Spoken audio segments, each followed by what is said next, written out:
જો તમે મેરડી પૂજવા માંગતા હોય ને તો તમારા બાપ દાદાની જ પૂજજો, કોઈ પારકી મેરડી પૂજવાની જરૂર નહીં.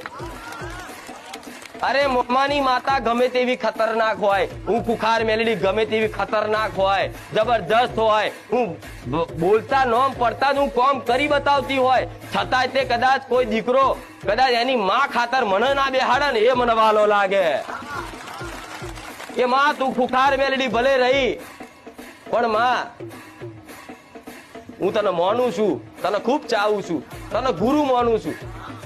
પણ મને ગુરુ માનતા હોય, મને ખૂબ ચાહતા હોય, મને ખૂબ લાડ કરતા હોય ને, ખૂબ મારી તમારી માં કરતા મારી ભક્તિ વધારે ભલે કરતા હોય, પણ તમારા ઘેર મારો દીવો કરતા કેમ? હું મેલડી જ છું, હું કોઈ બીજી દેવ ઉગતા પોડની જ મેલડી છું, પણ સોલંકી પેઢીની માતા છું.